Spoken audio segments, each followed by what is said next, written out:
Head vaatajad, veidi rohkem kui 2 aastat tagasi, 9. detsembril 2008 aasta, avas YouTube'is oma konto president Toomas Hendrik Ilves. Sündmus toimus väikese meediakära saatel, mille tulemusena esimene presidendi video, kus ta rääkis majandusest, sai üle 30 000 vaatamise ja tegemist oli igati edumeelse sündmusega, sest meie naaberriikide riigipead veel YouTube'i ei olnud jõudnud. Täna võiks siis vaadata, mis nende 2 aasta jooksul toimunud on ja mida saaks teha teistmoodi või veel paremini.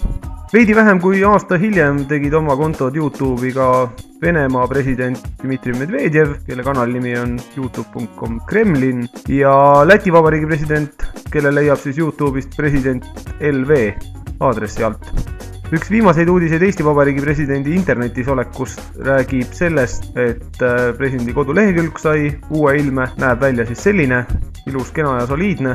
Siiski võib-olla siin on mõni loogiline põhjus, et ingliskeelse ja venekeelsel lehel on veidi vähem uudiseid, kuid presidendi kantseleile väike märkus selles videos, et sisukaart juhatab teil eestikeelsele lehele ja kadriorg.ee on ka täiesti eestikeelne, et äkki saab siin ka venekeelseid külastajaid aidata selles osas, et juhatada neid vene keeles, nagu on tehtud ingliskeelsel lehel. Kuid mitte sellest ei taha rääkida, räägime presidendi ametlikust YouTube'i kanalist, milleks on siis youtube.com presidendi kantselei. Siin on siis kokku üle 30 video, presidendil on palju sõpru, siin on hästi lingitud, vaatamisi kokku peaaegu 50 000 nende 2 aasta jooksul.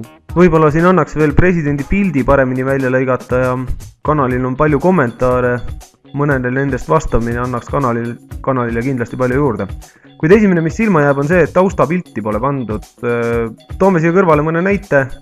The Royal Channel, Briti monarhi ametlik kanal, väga ilusti kujundatud, ligi 9 miljonit vaatamist, loomulikult ei saa siin rahvaarvusi võrrelda ja veel vähem saab võrrelda Barack Obama kanaliga, kus videote vaatamisi 156 miljonit, kuid kujundusi annab kindlasti võrrelda, sest sellise taustapildi tegemine ei ole pikk töö.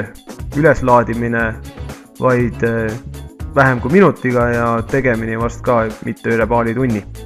Ehk siis presidendi kantselei tasub mõelda ka YouTube'i kanali aktiviseerimisele, sest presidendi Facebooki fännileht on Eestis väga populaarne, Matrixi andmetel 22. kohal siin ligi 15 000 fänniga ja siin käib aktiivne suhtlus, nagu näha, viimane postitus 57 minutit tagasi. Aga miks mitte teha tähtsamaid postitusi videokujul ja varakult mõelda uusaasta tervitusele?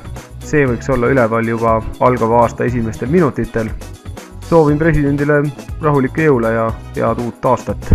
Ole ikka eeskujuks Eesti rahvale. Tänan kuulamast ja vaatamast. Kohtumiseni!